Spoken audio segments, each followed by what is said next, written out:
There is a sense that there is a new sheriff in town, 20 years of age, youngest Wimbledon winner since Boris Becker.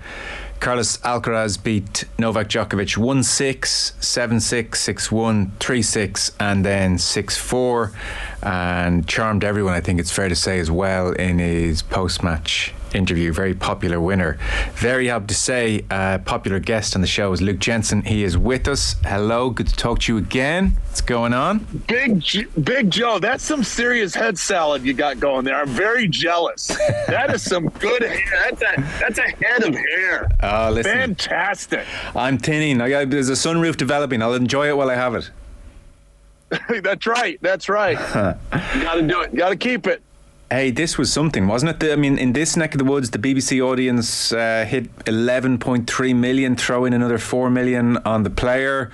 I think, with Wimbledon finals, word gets around, not least in social media, this is a good one. and everybody was like rushing to their screens because we know how good tennis can be when it's really good.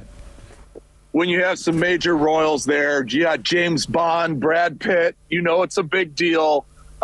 Remember, the question was over the last couple of years is who is going to take over for Federer, Nadal, Djokovic, Murray? And we got a king. We got a king in the making. He won his first U.S. Open at 19 years old. We saw a really big match at the French, but he got tight, he got cramps, and he lost to Djokovic in the semis of the French.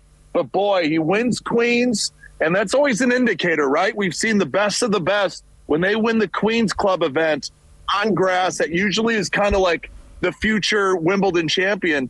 I didn't think it was going to be this year. I thought it was still Djokovic at the top of his game. We saw it early in the first set, winning 6-1, but eventually the kid, right? This kid's like a drone. He's from outer space. He's a Terminator. He hit 66 winners to Djokovic's 32. The errors were both in the 40s, so that wasn't a factor, but the offense from the Terminator was just massive. Wow, that's an amazing stat. 66 winners to Djokovic's 32. Yeah, and Djokovic isn't a real big offensive-minded guy as far as pace, but he will kind of place you off the court. He'll hit lots of winners with great placement, patience, wait for his right shot. But clearly, as the match went on, it was a classic match, 4 hours, 42 minutes, what you want to see in a Wimbledon final, going the distance. And some drama. You saw Djokovic break a racket on the net post. And so I don't know if he loses his Wimbledon membership because of this, but to see just all you want to see in a major final, especially at Wimbledon, and the future of the game being here and now, it's wonderful to see Alcaraz just being I just think he's a Terminator that the rest of the game has to adapt to. One of the curiosities, I suppose, of tennis is that most tennis players do not grow up on grass courts, and Alcaraz is no exception. And this was just his fourth ever event on grass, and he won at Queens in his third, as you mentioned, and now he wins Wimbledon against the king of the centre court. I mean, it's kind of extraordinary to get your head around the fact that the last time Djokovic was beaten on centre court was Andy Murray back in 2013. So you're not just beating anybody out there. It wasn't a case of Djokovic was injured and you stepped into the vacuum.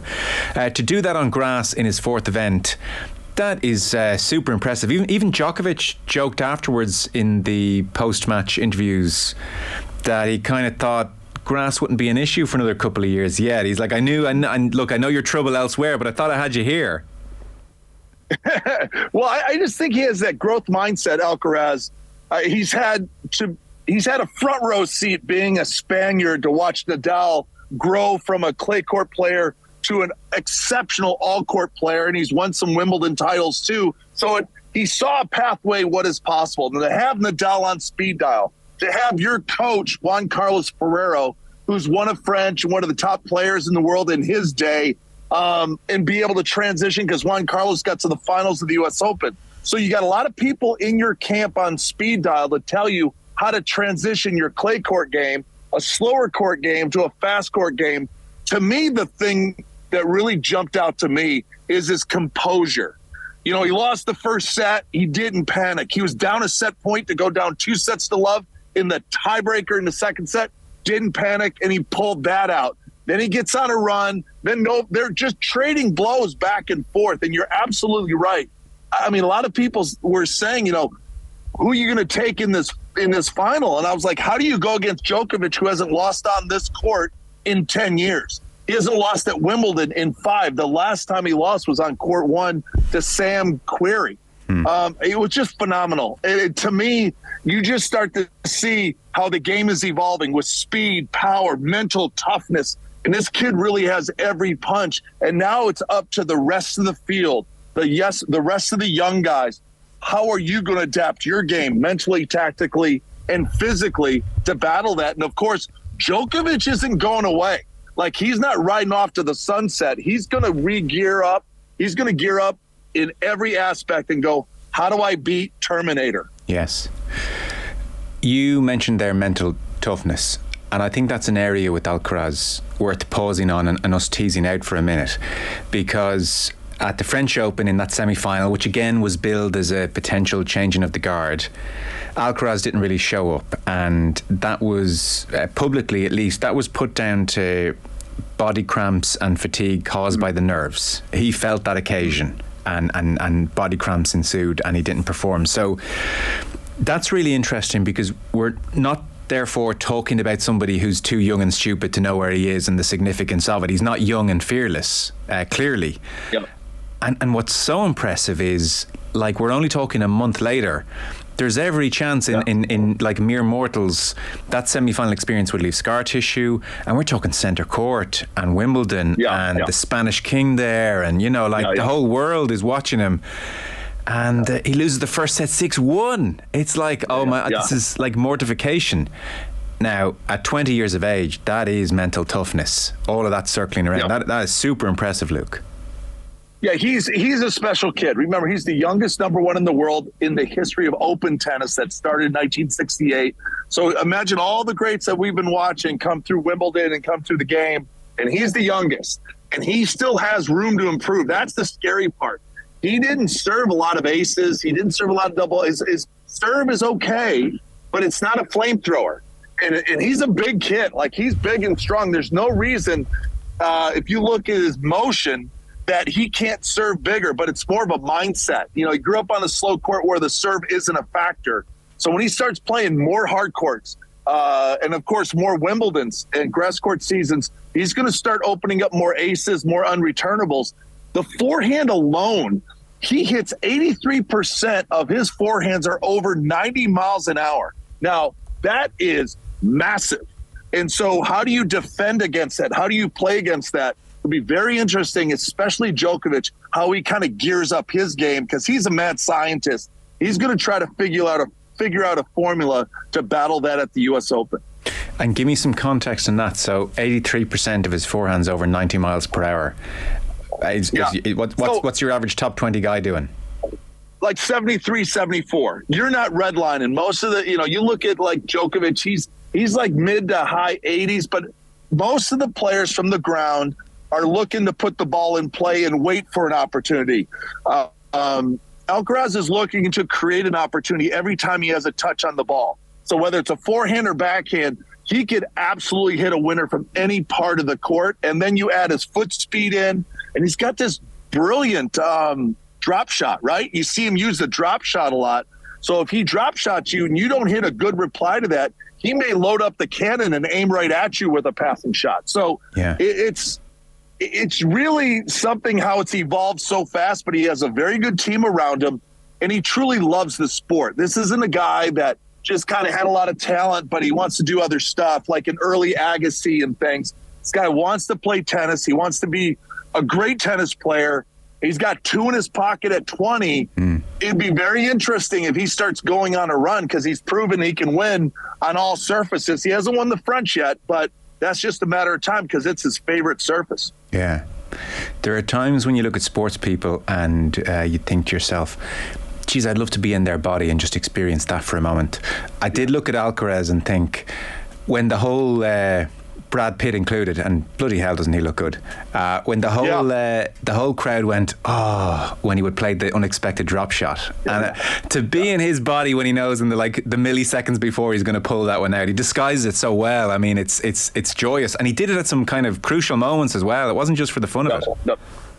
There was a time in the tiebreaker, I want to say it was 5-all, 5-4. It was deep in the second set tiebreaker. Remember, he's already down a set.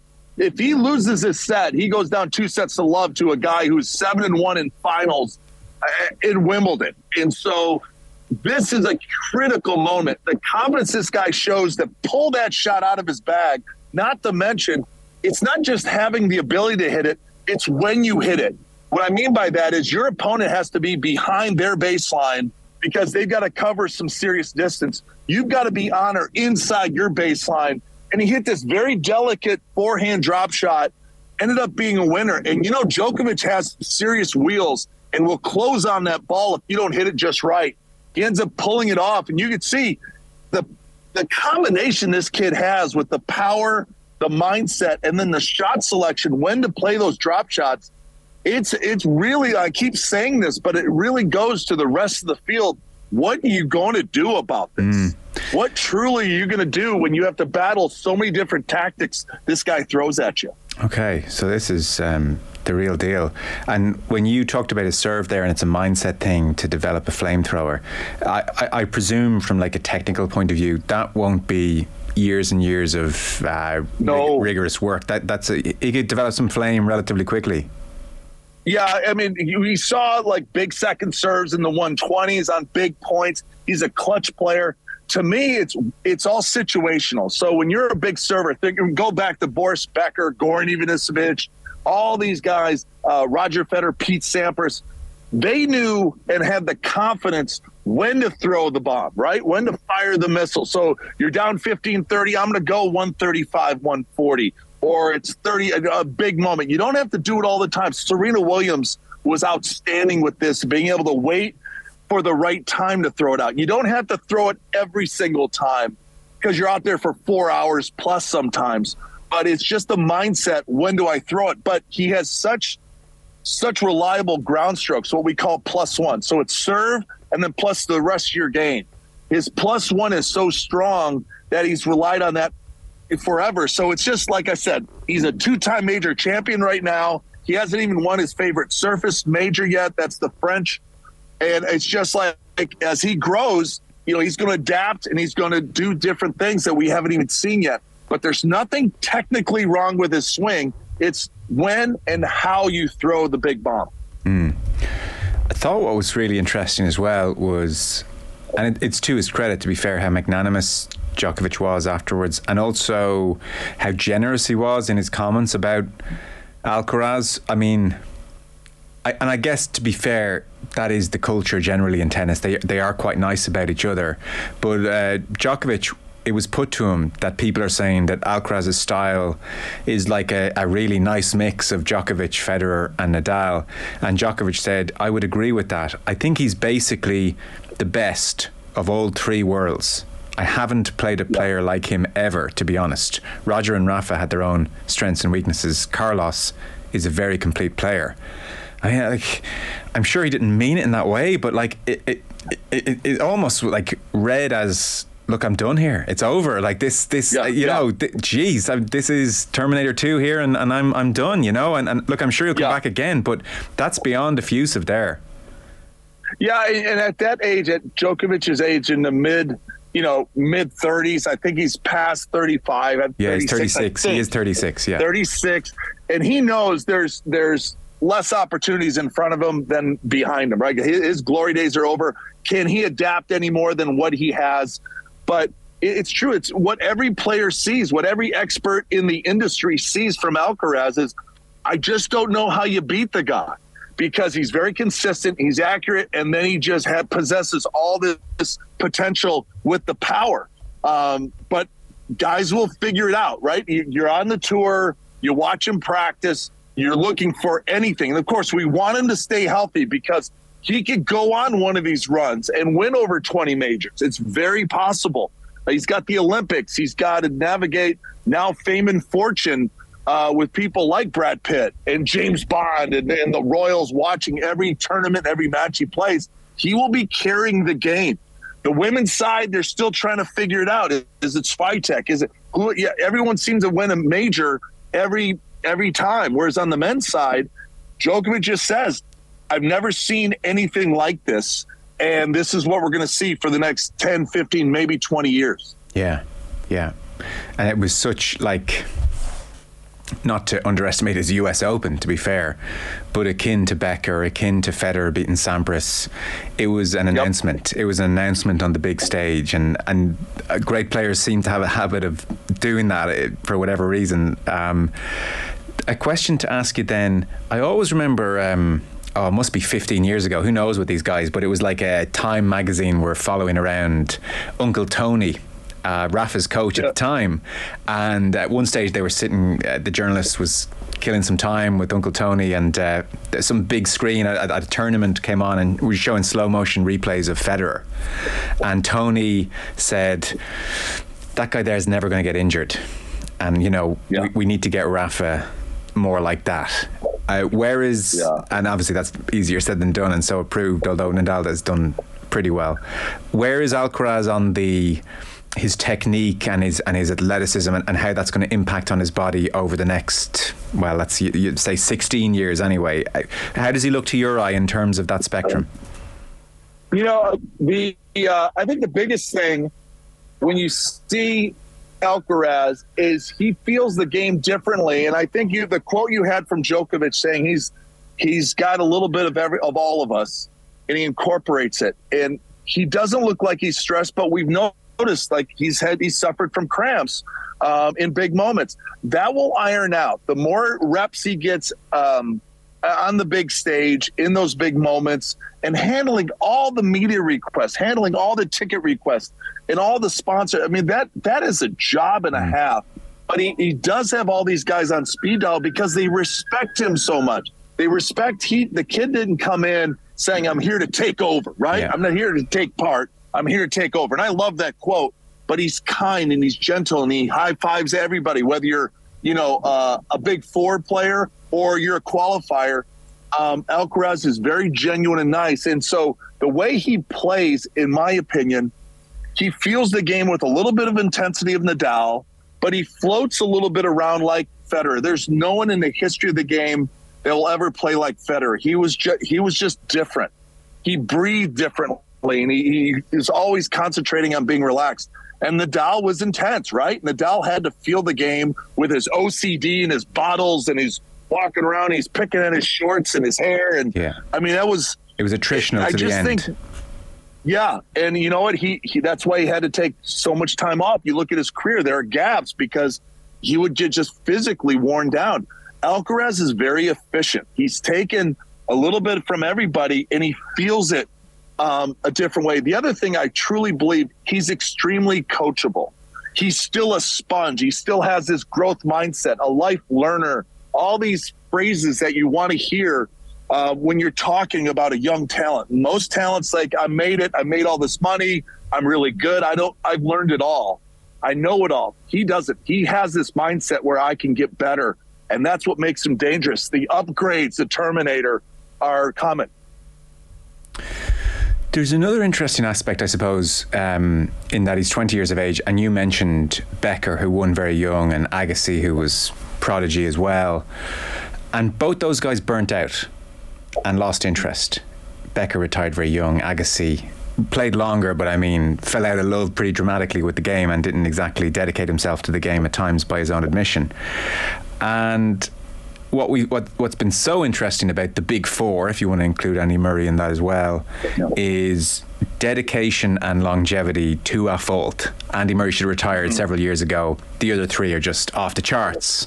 So kind of interesting. Have they just laid out a new map and a new way of doing it? Or, Alcaraz maybe is susceptible to burnout and the whole world is about to genuflect before him and throw itself at him now, at every turn. That's the imponderable. Who knows? Does he go the way of Becker and Agassi, or is he very much, I'm going to be vegan and be playing till I'm 45?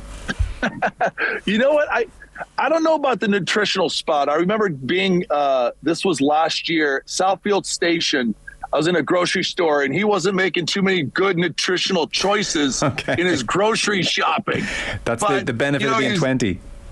Yeah, exactly. So, he could get there. When you see those, like the Tom Brady's in the United States, how they watch every every calorie that goes in their body. Djokovic does the same thing. It's the only way to do it if you want longevity.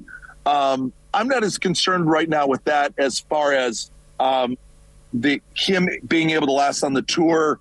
The thing that concerns me is that burnout, and it's all the extra stuff. The tennis playing, he's got it down. He's got a great team around him. Does he get overwhelmed with the obligations of being the #1 player in the world, the obligations of doing it to this level? So it's I think he'll be fine. He just has this smile. And Brad Gilbert, who's on our team at ESPN, he said something that was very important to me. He said, the one intangible that Alcaraz has over everybody else is that his smile during competition, during pressure. And he gets frustrated. He'll have a controlled burn, but for the most part, he just has this smile that disarms everybody and draws everybody closer to him and the work he's doing on the tennis court. And Gilbert said that's a weapon of his. That's an intangible weapon. And if he can keep that smile through all the photo shoots and the TV commercials and every airport that he goes into, signing autographs, because if you follow him on Instagram, he's like a big kid, right? He's a fan and he's taking selfies with everybody. Can he hang in there and still love the game like the big four love the game? Andy Murray's playing with a titanium hip. The dude loves the game. Andy Murray showed up at the Wimbledon final, not in the box, but to be a fan with Wimbledon champion Neil Skupski. That's a big win for him in Great Britain. So I think everybody respects him, and if Alcaraz ever gets off a little bit, starts making movies or wants to, record a record or something, I think there's enough good people around him to get him back to the tennis. But I think he has a shot to do something special, and you've got other guys around that are going to push him. This kid Rune from Denmark, he's a beast. He's a honey badger. He doesn't care about anybody but kicking butt on the other side. So, and he had to go through Rune to beat him. And, there's a Christian Ruud, and there's some young guys. We got a couple Americans in there, and Tiafoe and Taylor Fritz that, again, they're in the JV locker room. They're not as good as Alcaraz, but they're not going to make it easy for Alcaraz. They're coming too. Yeah. Well, look, it's definitely been a trend in all sports. You mentioned Brady, the big four in tennis. You've got the likes of Messi and Ronaldo. This 21st century prototype does seem to keep going and going and going, more so than any other generation. I somehow suspect that will continue. Final word on Djokovic then. I mean, to be fair to him, at 6-1 up after the first, he was on course for a calendar Grand Slam. He seems too experienced for this to be like a kind of a psychological death knell and oh my God, I'm done, and he goes rapidly downhill. Yeah, I mean, I think he's going to come back and retool the Ferrari, right? He's going to bring it back into the shop and, okay, what do I got to do? He's done it so many times before. Every time we think he's over, right? He doesn't take the vaccine, so he can't play the last 2 U.S. Opens. Now he can play the U.S. Open. He always plays great in Australia. He has all this drama around him, and he just seems to come out even a little better. So to me, he still loves to play. He has still things he wants to accomplish. The trick, I think, honestly, is not this year, is next year, because the Olympics is right after Wimbledon next year, and that always throws a wrench into everybody's calendar. For those guys, I mean, I could see him not playing the Olympics just because you go from the French Open to Wimbledon. That's a huge change with the surface, and then jump right back to clay because they're doing it at Roland Garros. The tennis is going to be played at Roland Garros on red clay. So that concerns me for a guy who's going to be 37. That's the only thing. But as far as his love for the game, his love to prepare, he's got his family balanced out really well. He knows when to take breaks, and he still wants to play. He's like Andy Murray. He just wants to roll the balls out and compete. So I don't see him going away anytime soon. He's still right. He lost a 5-setter. Yeah. I mean, you're right there. Yeah.